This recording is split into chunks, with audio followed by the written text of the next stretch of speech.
bersyukur kepada Tuhan hari ini di seluruh dunia sedang memperingati hari kenaikan daripada Juru Selamat kita, yaitu Tuhan Yesus Kristus. Dan kita pun sama-sama bersuka cita pada saat ini karena kita boleh ada di Ka'bah Tuhan. Puji Tuhan, saudara kasih dalam Tuhan. Mari kita sama-sama berdiri dan kita membaca firman Tuhan. Firman Tuhan saya akan ambil di dalam kitab Yohanes atau Yahya pasal yang ke-14. Yahya 14 ayat 1 sampai ayat yang ke-3. Dikatakan demikian dalam terjemahan lama yang bertemakan perkataan penghiburan Yesus. Kalau dalam terjemahan baru bertemakan rumah Bapa. Ayat 1, janganlah diberi hatimu terharu, percayalah akan Allah dan percayalah akan Daku juga. 2, di dalam rumah Bapakku adalah banyak tempat kediaman. Jikalau tiada demikian, niscaya sudah aku katakan kepadamu, karena aku pergi menyediakan tempat bagimu. Ayat 3, dan jikalau aku pergi serta sudah menyediakan tempat bagimu, aku akan kembali lalu menyambut kamu datang kepadaku, supaya di tempat aku ini ada, di situ juga kamu ada. Terima kasih, silakan duduk. Kalau dalam terjemahan baru dikatakan, janganlah gelisah hatimu, percayalah kepada Allah dan percayalah kepadaku juga. Saudara, ya kita tentunya ya belum melupakan dan kita tetap mengingat bahwa kematian, kebangkitan, bahkan kenaikan ke sorga itu adalah merupakan suatu paket. Satu paket bagi gereja Tuhan, bagi saya dan saudara yang ada di tengah-tengah dunia ini. Maksudnya saudara sekalian yaitu keselamatan. Ya, karena Tuhan begitu mengasihi dan mencintai orang-orang yang hidup berkenan kepada Tuhan. Jadi bukan semua orang berkenan kepada Tuhan, tetapi hanya yang melakukan kehendak Bapa yang ada di sorga. Nah saudara kasih dalam Tuhan, Tuhan Yesus memberikan penghiburan kepada murid-muridnya. Ya, dia katakan janganlah diberi hatimu terharu, atau jangan gelisah hatimu. Percayalah kepada Allah dan percayalah kepadaku. Nah saudara kasih dalam Tuhan, perkataan ini tentunya selalu Tuhan ulang-ulangi. Ya. Bahkan dari perjanjian lama sampai pada perjanjian baru pun, bagaimana Tuhan, bagaimana hamba-hamba Tuhan, nabi-nabi Tuhan menyampaikan, percayalah kepada Bapa di sorga. Percayalah kepada Tuhan Yesus. Kenapa saudara sekalian? Karena kepercayaan itu yang membedakan orang-orang yang dipilih dan berkenan kepada Tuhan dan orang yang tidak berkenan kepada Tuhan. Karena Tuhan datang ke dalam dunia ini, Dia mau menyelamatkan umat manusia. Semua umat manusia akan diselamatkan. Sebab itu dalam Yohanes pasal 1 ayat yang ke-29 dikatakan firman Tuhan, lihatlah atau tengoklah anak domba Allah yang mengangkut dosa isi dunia. Ya. Dia datang untuk saudara sekalian menebus dosa seisi dunia. Jadi bukan satu agama, bukan satu golongan, tetapi seisi dunia. Dia datang untuk menyelamatkan. Dan Tuhan sudah melakukan yang terbaik. Nah, kita memperhatikan bahwa tatkala Tuhan Yesus akan menggenapi firman Tuhan yang sudah dinubuatkan, maka Dia mengalami penderitaan. Sudah dinubuatkan, Dia akan ke Yerusalem, Dia akan mengalami penganiayaan, Dia akan mati dan Dia akan tersalib dan mati. Tapi pada hari yang ketiga Dia akan bangkit. Kemudian saudara saya, Dia akan naik ke surga. Itu sudah dinubuatkan dan semua itu sudah terrealisasi. Dan kita yang hidup di akhir zaman ini, bagaimana kita memahami pengorbanan Kristus. Dia yang tidak berdosa dijadikan dosa untuk menebus dosa yang sudah saya dan saudara perbuat. Ya, karena kita ini ya manusia biasa, dikatakan firman Tuhan, kita Roma pasal yang ketiga, kita sudah jatuh dalam dosa. Tidak ada orang yang benar, semua sudah dikuasai oleh dosa. Sudah berbuat dosa dan kehilangan kemuliaan Tuhan. Dan dosa itu semakin bertambah-tambah. Nah, oleh sebab itu Tuhan datang menyampaikan agar supaya ikutlah aku. Ya. Tuhan sudah datang menebus kita, memilih kita. Memilih dari segala bangsa yang ada di dalam dunia ini. Supaya kita hidup percaya dan melakukan kehendak firman Tuhan. Amin, saudara. Dikatakan saudara bahwa Tuhan, saudara sekalian, ya, akan naik ke sorga. Dan apa yang akan dia lakukan? Dia akan menyediakan tempat bagi saya dan saudara. Dan dikatakan saudara dalam ayat yang ketiga, dan apabila aku telah pergi ke situ dan telah menyediakan tempat bagimu, aku akan datang kembali dan membawa kamu ke tempatku, supaya di tempat di mana aku berada, kamu pun berada. Ya. Ini adalah merupakan suatu janji daripada Tuhan. Ya. Nah, janji ini tak dapat tiada akan Tuhan wujudkan. Namun kita perhatikan bahwa Tuhan katakan dia akan pergi menyediakan tempat dan dia akan datang untuk menyambut kita. Siapa yang disambut Tuhan? Ya, siapa? Bukan semua saudara kesedam Tuhan. Karena dikatakan bukan semua orang yang menyeru aku Tuhan, Tuhan akan masuk sorga. Tetapi hanya siapa? Hanya orang yang melakukan kebenaran. Sebab itu kita ya setiap hari Minggu dan ada ibadah malam mendengarkan firman Tuhan. Kita dengar firman Tuhan, apa kata Tuhan. Bahkan kita membaca firman Tuhan. Kita membaca, saudara sekalian, ya tidak mengenal waktu kapanpun ada kesempatan. Mari kita membaca dan merenungkan firman Tuhan.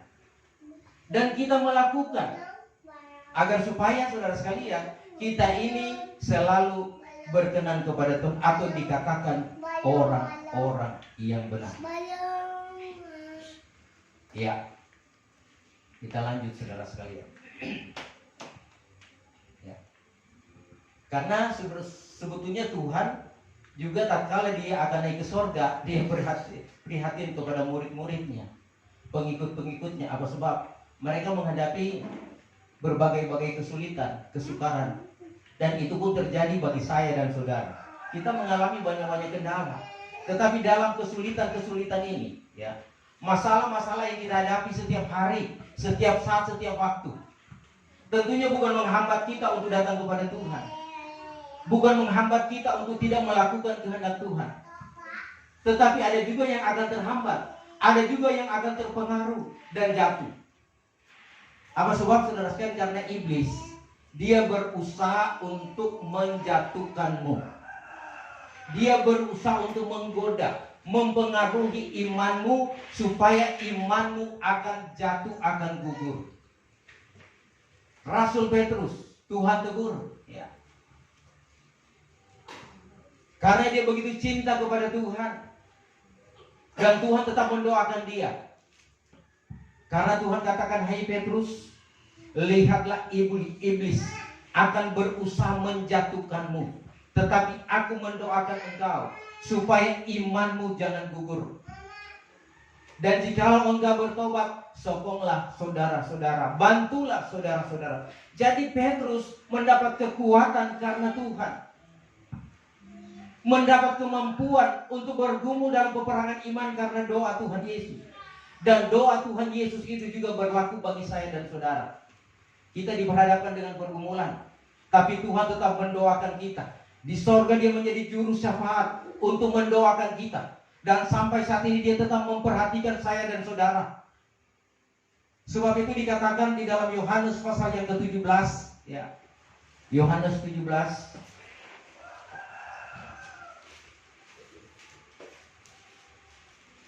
Coba baca ayat yang ke-9.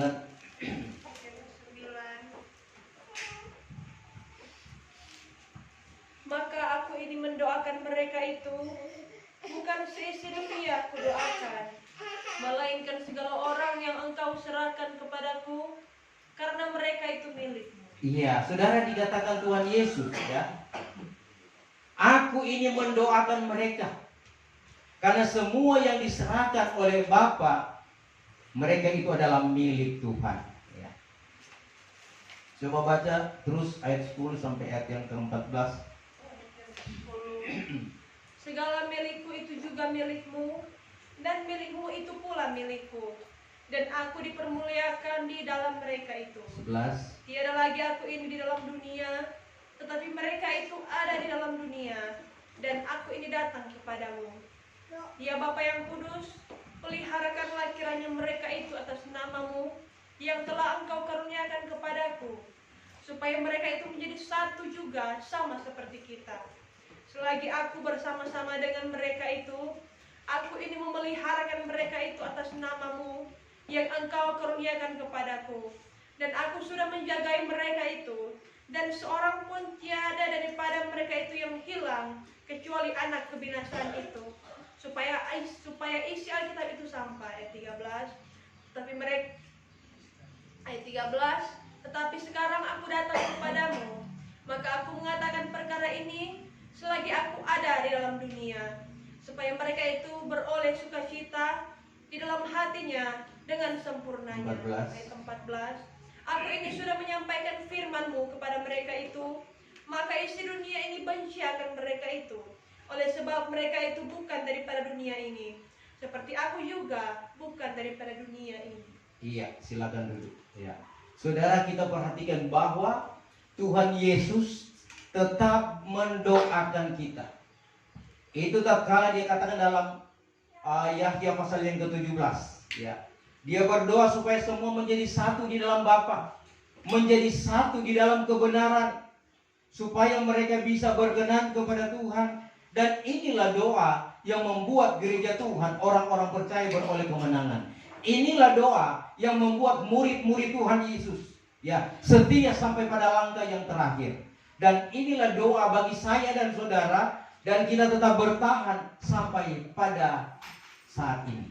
Amin. Cuma sampai pada saat ini mau bertahan, ya, sampai langkah yang terakhir. Amin. Sampai Tuhan datang menjemput kita, ya. Dan Tuhan sudah tahu, saudara. Sebab itu Tuhan prihatin, ya. Dikatakan ayat yang ke-12, saya bacakan sekali lagi. Selagi aku bersama-sama dengan mereka itu, aku memeliharakan mereka itu atas namamu yang engkau karuniakan kepadaku. Dan aku sudah menjaga mereka, dan seorang pun tiada daripada mereka itu yang hilang, kecuali anak kebinasaan itu, supaya isi Alkitab itu digenapkan. Kecuali Yudas Iskariot yang menjual Tuhan Yesus. Siapakah Yudas itu? Yang menjual Tuhan Yesus dengan 30 keping perak. Kenal Yudas? Sidang jemaat. Akhir zaman ini banyak Yudas-Yudas akhir zaman. Dan Yudas-Yudas itu sudah berganti nama, ya. Coba sebutkan nama-nama orang. Itulah saudara sekalian, orang-orang yang berganti nama, yang melakukan seperti yang Yudas perbuat. Mudah-mudahan tidak ada nama di antara kita. Mudah-mudahan tidak ada yang menjual Tuhan Yesus karena kebutuhan atau kepentingan pribadi, ya. Dan Tuhan juga prihatin bagi saya dan saudara, ya. Aku ini, Tuhan katakan, aku ini sudah menyampaikan firman-Mu kepada mereka itu, maka isi dunia ini benci akan mereka itu, oleh sebab mereka itu bukan daripada dunia ini, seperti aku juga bukan daripada dunia ini. Kita bukan dari dunia, saudara. Amin. Tapi kita sudah ditebus dengan harga yang mahal, sehingga kita menjadi warga kerajaan sorga. Amin. Filipi 1 ayat yang ke-20. Coba minta baca. Ayat 21. Filipi 1 ayat 21. Iya. Karena kepadaku hidup 20. ayat yang ke-20 seperti yang kunantikan. Filipi 3. Filipi 3 ayat 20. Iya. Tapi tanah air kita ada di surga. Dari sana juga kita menantikan juru selamat, yaitu Tuhan Yesus Kristus. Iya. Tetapi tanah air kita ada di sorga. Kalau dalam terjemahan baru, karena kewarganegaraan kita adalah dalam sorga. Dari situ juga kita menantikan Tuhan Yesus Kristus sebagai juru selamat. Jadi saudara kasih dalam Tuhan, kita bukan daripada dunia ini. Dunia membenci kita. Karena kita dibenci dunia, maka inilah penderitaan kita. Dunia penuh dengan onak dan duri. Ya, kita jalan ke kiri tertusuk duri, ke kanan tertusuk duri. Kita mundur pun tertusuk, ya, maju pun tertusuk. Tinggal melangkah ke atas, memandang kepada di atas, karena di atas akan ada pertolongan Tuhan. Amin, saudara. Nah, saudara kasih dalam Tuhan, ya. Kita perhatikan baik-baik, ya, bahwa rahasia keangkatan Tuhan Yesus ke sorga sebetulnya sudah dialami oleh hamba-hamba Tuhan, nabi-nabi Tuhan, ya. Ada Henok, saudara sekalian, dalam kitab Kejadian, ya. Dia hidup bersama-sama dengan Tuhan dan dia tidak ada lagi artinya diangkat ke sorga. Kemudian Nabi Elia, keangkatan Nabi Elia adalah mempunyai rahasia yang besar bagi kita gereja Tuhan Age Sama, ya. Itu dikatakan di dalam 2 Raja-Raja pasal yang kedua ayat 1 sampai ayat yang ke-11, ya. Dikatakan saudara sekalian, Elia dari Gilgal, dia saudara sekalian pergi ke Baitel, kemudian dia pergi ke Yeriko, Yarden. Ada tempat-tempat yang saudara kasih dalam Tuhan, dia disuruh oleh Tuhan karena di sana dia akan diangkat, ya. Di Gilgal dia tidak terangkat. Gilgal itu adalah berbicara tentang satu kota yang berbentuk bundaran, berbentuk bola. Nah, ini adalah berbicara iman gereja Tuhan, saya dan saudara, ya, yang masih seperti bola. Artinya kalau bola itu, ya, dia ditendang ke kiri, dia ke kiri, ke kanan, dia ke kanan, ke atas, dia ke atas. Artinya dia tidak punya pendirian, ya. Gereja Tuhan yang tidak punya pendirian, dia tidak akan mengalami keangkatan gereja. Dia tidak akan mengalami penyempurnaan, ya. Yang dikatakan kanak-kanak rohani. Efesus 4 ayat 16. Jangan lagi, coba minta baca Efesus 4 ayat 14.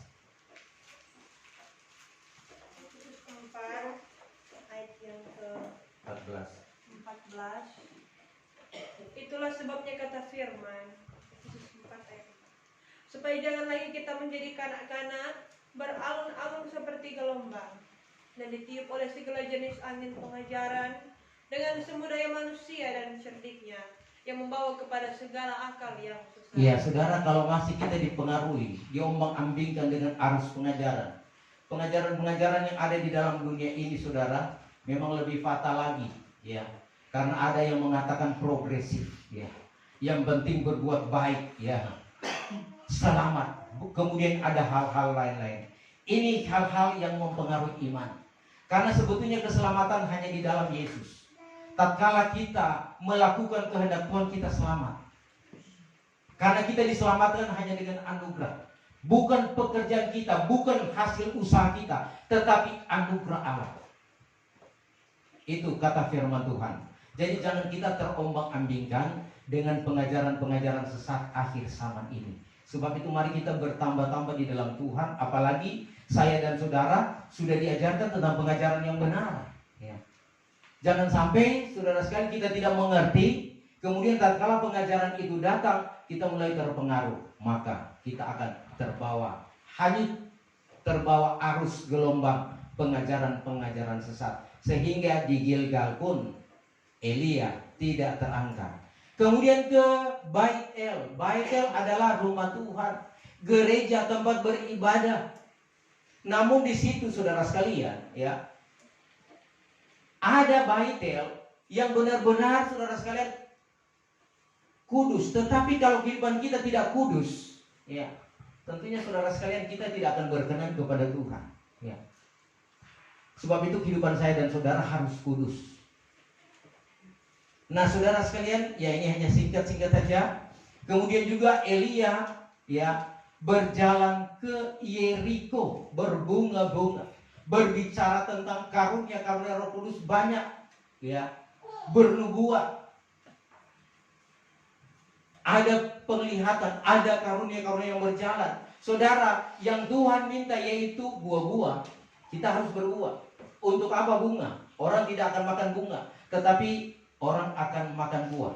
Tuhan pun melihat buah. Dia akan menikmati buah-buah yang kita perbuat, yaitu dalam kebenaran. Kemudian saudara sekalian, di Yeriko juga Elia belum terangkat. Kemudian tatkala dia menyeberang sungai Yordan, sungai Yarden, ya, dia dan Elisa. Dan di seberang sungai Yarden, maka dia dijemput dengan kereta sorga. Ya.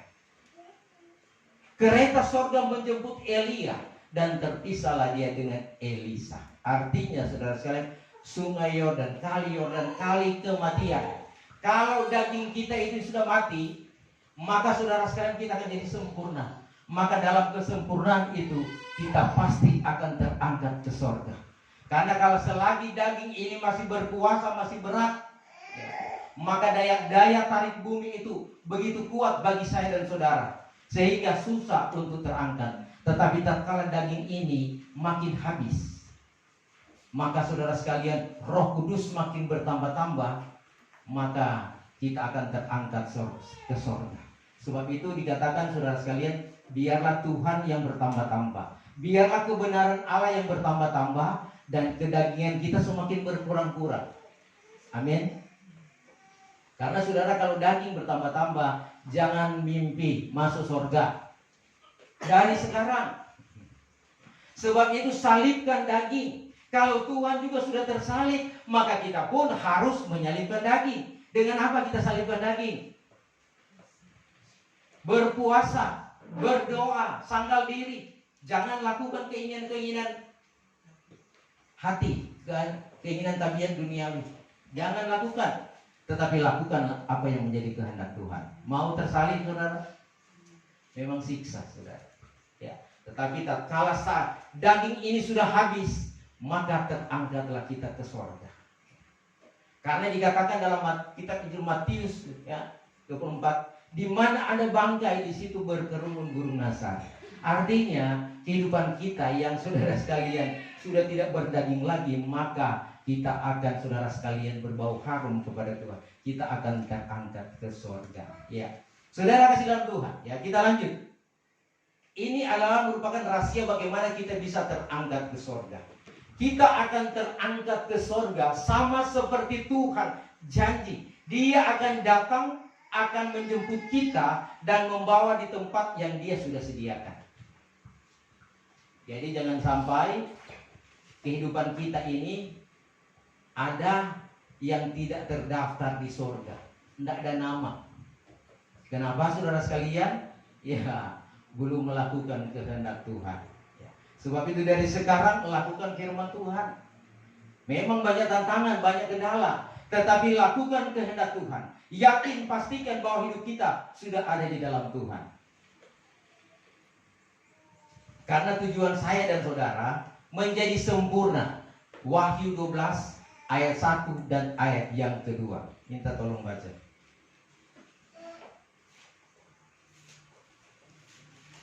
Wahyu 12 ayat 1. Maka kelihatanlah di langit suatu alamat yang besar, yaitu seorang perempuan bersalut dengan matahari, dan bulan ada di bawah kakinya, dan di kepalanya bermahkotakan 12 bintang.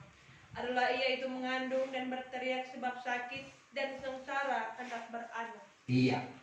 Ini adalah berbicara tentang gereja Tuhan, saya dan saudara yang akan menuju pada kesempurnaan, ya. Suatu tanda di langit seorang perempuan yang berseluruh dengan matahari dan bulan di bawah kakinya, dan sebuah mahkota 12 bintang ada di atas kepalanya. Adalah ia sedang mengandung dalam keluhan penderitaan hendak melahirkan, ia berteriak kesakitan. Ini gereja Tuhan yang sudah sempurna. Ini tujuan saya dan saudara, menjadi sempurna sehingga kita bisa dijemput oleh Tuhan. Namun saudara, dalam menuju kepada kesempurnaan, kita ini berada di ujung akhir zaman, ya. Dan saat ini kita berada pada meterai yang keempat, ya. Perhatikan firman Tuhan. Meterai yang keempat dikatakan dalam Wahyu 6 ayat 7 dan ayat yang ke-8. Minta tolong dibaca. Ayat 7. Dan ketika anak domba itu membuka meterai yang keempat, aku mendengar suara makhluk yang keempat berkata, "Mari."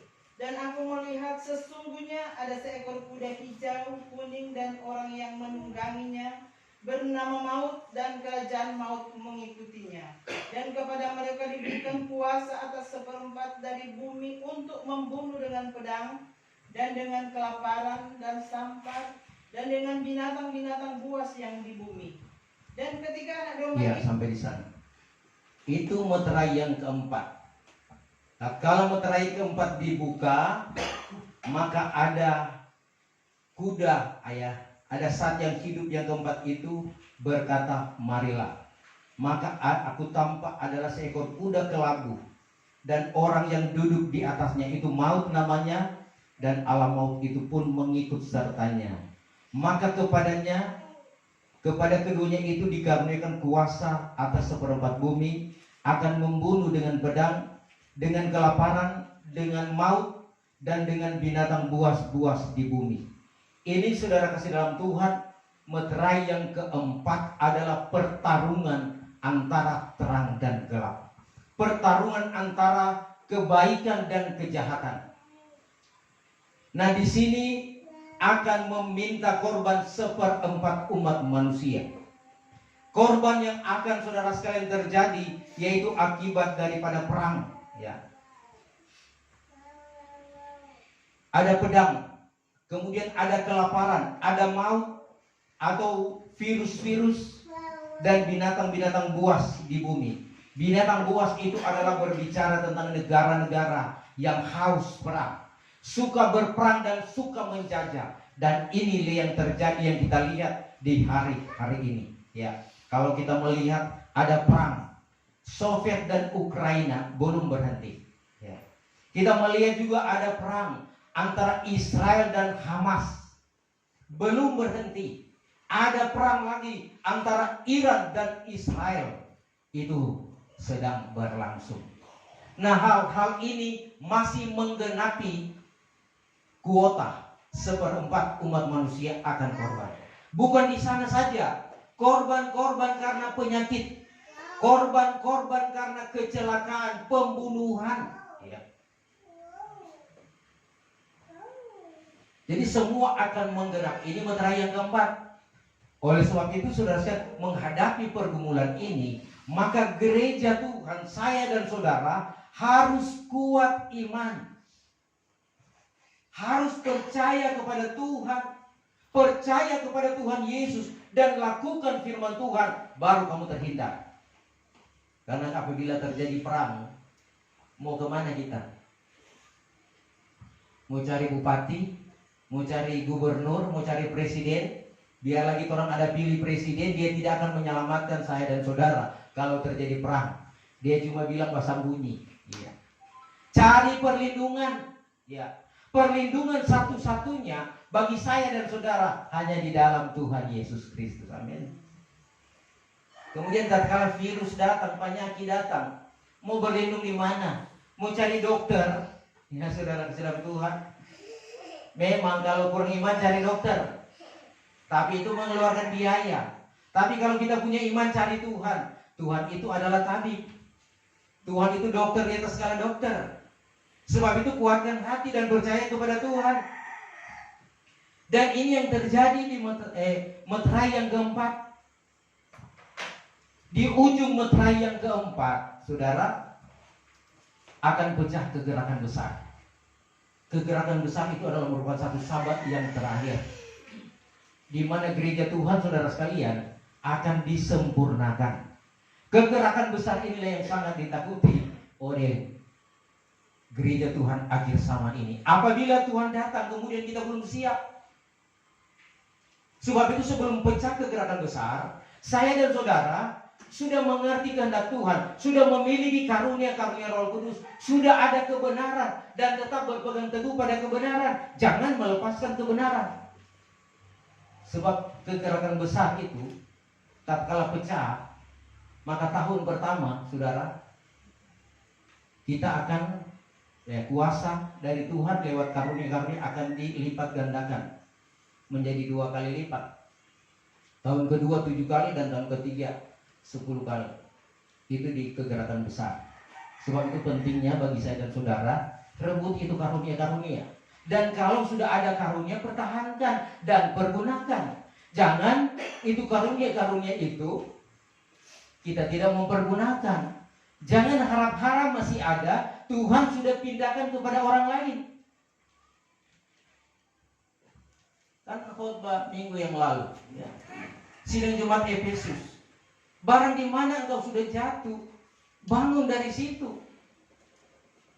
Kalau tidak, aku akan memindahkan mahkotamu kepada orang lain. Orang sekarang mau setengah mati, mau cari-cari karunia. Yang ada karunia, saudara, so bermasa bodoh. Dan jadi kan, tuh karunia kalau baru satu, jangan orang tanam di tanah. Tetapi mari kita perlabakan. Amin. Kalau 2 jadi 4, 4 jadi 8. Jadi perlabakan itu karunia. Dengan memperlabakan yaitu orang pakai setiap ibadah. Amin, sering jemaat. Kemudian saudara sekalian, meterai keempat ini ya akan saudara sekalian menyempurnakan gereja Tuhan. Yang dikatakan Wahyu 12. Setelah meterai yang keempat, maka masuklah pada meterai yang kelima. Meterai yang kelima dikatakan dalam Wahyu 6 ayat 9 sampai ayat yang ke-11. Baca. 9. Dan ketika anak domba itu membuka meterai yang kelima, aku melihat di bawah mezbah jiwa-jiwa mereka yang telah dibunuh oleh karena firman Allah dan oleh karena kesaksian yang mereka miliki. Dan mereka berseru dengan suara nyaring, katanya, berapa lamakah lagi yang penguasa yang kudus dan benar, engkau tidak menghakimi dan tidak membalaskan darah kami kepada mereka yang diam di bumi, dan kepada mereka masing-masing diberikan sehelai jubah putih, dan kepada mereka dikatakan bahwa mereka harus beristirahat sedikit waktu lagi hingga genap jumlah kawan-kawan pelayan dan saudara-saudara mereka yang akan dibunuh sampai seperti mereka. Iya, sampai di sana. Di meterai yang kelima, saudara, gereja Tuhan sudah sempurna. Ya. Kalau saya dan saudara tetap setia, maka di meterai yang kelima sudah sempurna. Meterai yang kelima ini adalah saudara sekalian berbicara tentang masa vakum atau pekabaran sudah tidak ada lagi. Di situ terjadi penganiayaan besar-besar. Ya. Orang-orang yang tetap percaya kepada Tuhan akan mengalami penganiayaan. Ada yang akan mati sakit dan ada yang bisa bertahan sampai dia terangkat. Tetapi yang ditentukan untuk mati sakit harus menerima, saudara. Seperti Stefanus, ya. Mati sakit karena dirajam, dilempar dengan batu, dicambuk, tapi dia melihat kemuliaan Tuhan. Dia lihat Tuhan ada di sana dan Tuhan memanggil dan Tuhan menguatkan dia. Saya dan saudara akan mengalami yang demikian. Namun jangan takut, meskipun kita mengalami aniaya, Tetapi kalau kita hidup bersama-sama dengan Tuhan, itu kita tidak merasakan apa-apa. Meskipun ini badan sudah luka-luka berdarah-darah, tetapi kalau kita tetap percaya ada Tuhan di hati, ada kebenaran, ada kuasa Roh Kudus, maka kuasa itu yang membungkus kita. Kita tidak merasakan apa-apa, tetapi saudara-saudara Tuhan, orang yang melihat betapa menderitanya kita, itu meterai yang kelima. Tidak ada lagi pekabaran, ya. Orang mencari keselamatan, orang mencari pemberitaan sudah tidak ada lagi. Dan berlakulah Amos pasal yang ke-8 ayat 11 dan 12. Orang akan mencari firman Allah dan firman Allah sudah tidak ada lagi. Beredar-edar di bumi ini, pakai pesawat, pakai kapal laut, dari utara ke selatan, timur ke barat, mencari firman Allah sudah tidak ada lagi. Sebab itu bagi saya dan saudara, selagi firman Allah masih diberitakan, mari kita dengar, mari kita catat, mari kita rekam, dan mari kita lakukan. Jangan sampai firman Allah kita dengar saat ini, pulang di rumah kita sudah lupa, sehingga sia-sialah saudara sekalian. Kita tidak bertumbuh. Tetapi kalau kita mau bertumbuh, kita dengar saat ini, sebentar kita pulang di rumah, kita tetap renung-renungkan. Sampai minggu berjalan, sepanjang umur hidup kita, kita tetap merenung-renungkan tentang firman Allah. Kalau kita renungkan, berarti firman Allah ada di hati. Amin. Tapi kalau kita sudah lupa, ya, itu dipertanyakan, apakah kita masih memiliki kebenaran atau sudah tidak. Sehingga ditanyakan, apa itu ayat pokok, sudah lupa. Ya. Hati-hati saudara sekalian. Kemudian saudara sekalian, setelah meterai yang kelima, ya, meterai yang kelima, maka gereja Tuhan akan apa? Kita akan masuk pada meterai yang keenam. Meterai yang keenam adalah keangkatan gereja atau rapture. Keangkatan gereja inilah yang dijanjikan oleh Tuhan, ya. Aku akan datang, akan menjemput kamu. Keangkatan ini menjadi suatu kesukaan, keinginan kita. Sidang Jemaat mau terangkat ke surga atau mau tak tinggal di dunia? Sebab daya tarik bumi itu kuat sekali. Apa yang menarik kita di bumi? Harta kita, kekayaan kita menarik kita, sehingga sulit untuk datang cari kebenaran, sulit untuk melakukan yang terbaik bagi Tuhan, sulit menerapkan kebenaran. Apa sebab? Terlalu berat hati ini. Sebab itu firman Tuhan katakan, lebih mudah, ya, unta itu masuk lubang jarum daripada orang kaya masuk surga. Satu perumpamaan yang tentunya secara logika itu tidak masuk di akal. Tidak mungkinlah unta itu masuk di lubang jarum. Sedangkan tikus pun tidak bisa masuk, semut pun tidak bisa masuk. Tetapi itulah ibaratnya orang kaya untuk masuk surga terlalu sulit. Apa sebab? Kekayaannya ini dia tetap cinta, dia tetap sayang, dia tidak mau korbankan. Sebab itu dikatakan firman Tuhan, di mana hartamu berada, di situ hatimu. Jadi kalau hati so berbicara, siapa lagi yang mau tahan? Orang Manado bilang, lebih baik kita pilih kuala atau sungai daripada mau pilih orang hati. Firman Tuhan mengingatkan saya dan saudara, agar supaya kita masuk pada saudara sekalian kesempurnaan gereja, ya. Kita akan terangkat ke surga, ya. Dikatakan saudara sekalian, berbahagialah dia yang bernanti-nanti selama 1335 hari, ya. Daniel 12, kita baca rahasia firman Tuhan. Daniel 12 ayat yang ke-12.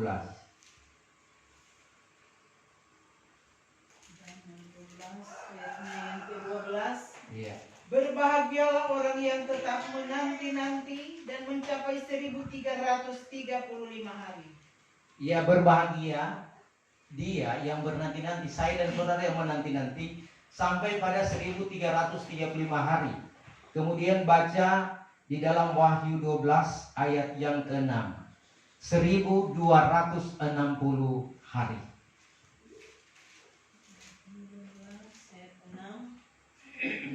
Perempuan itu lari ke padang gurun. Perempuan atau gereja Tuhan yang baru melahirkan Di anak mana telah laki-laki. disediakan suatu tempat baginya oleh Allah, supaya ia dipelihara di situ 1260 hari lamanya. Supaya dia dipelihara selama 1260 hari.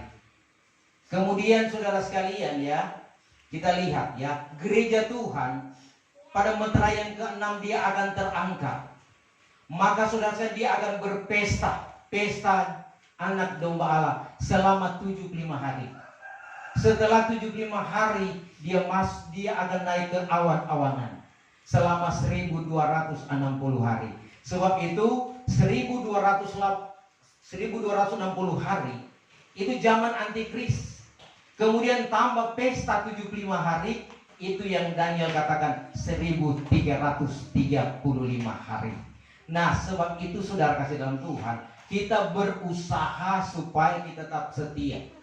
Ya, saya pun berdoa kepada Tuhan sampai masuk ke gerakan besar, sampai masuk pada keangkatan gereja Tuhan. Sebab itu orang yang dipersiapkan itu orang yang memang benar-benar berpegang teguh pada pengajaran, tidak terpengaruh, tidak mudah saudara digoda, dan tetap bertahan, punya prinsip tentang kebenaran. Meskipun ditolak, dikucilkan, tetapi kebenaran itu adalah harga mati, karena kebenaran itu adalah Tuhan sendiri. Ya, sebab itu setelah ya meterai yang ke-6, meterai yang ke-7 zaman antikris. Zaman antikris saudara sekalian penganiayaan besar-besaran. Ya, di mana saudara sekalian ya tatkala antikris berkuasa, maka gereja Tuhan yang tertinggal, gereja yang hanya ya memegang hukum-hukum Tuhan, itu akan tertinggal. Atau saudara sekalian terjadi saudara sekalian gereja mengandung, gereja menyusui, itu semua akan tertinggal. Tetapi gereja yang terpilih, setia sampai pada langkah yang terakhir, itu yang akan terangkat, akan selamat. Nah, oleh sebab itu, memperhatikan semua ini, kita diingatkan dengan Matius pasal yang ke-25.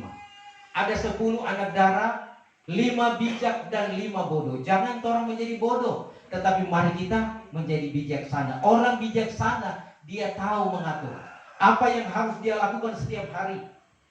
Bijaksana ini selalu menjaga kehidupannya, hidup dalam pertobatan, bertambah-tambah dalam karunia-karunia Roh Kudus.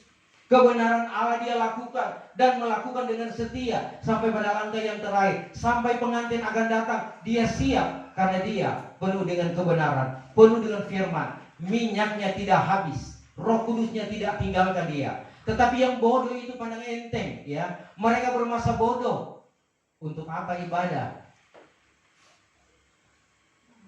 Nanti di minggu depan, ya kadangkala ada di pikiran kita begitu. Untuk apa sekarang kita mau setia? Nanti juga kalau setua, nanti kalau kurang sakit-sakit, baru mau datang ke Tuhan. Saudara, Tuhan itu lebih tahu. Sebab itu selagi kita masih ada kesempatan, selagi Tuhan masih ya membuka pintu kemurahan Tuhan, pintu kemurahan Tuhan masih terbuka, kita berusaha untuk masuk. Kita hidup di hari-hari dengan pertobatan, saudara. Sadar diri, berjaga-jagalah. Jangan sampai dia datang menjemput kita, baik pagi, siang atau malam, dan kita belum siap. Tatkala sangkakala Allah berbunyi, nama saya tidak ada, betapa kecewanya kita. Rugi double, saudara. Ya. Karena sekarang saudara sekalian, oras-oras Tuhan menjemput.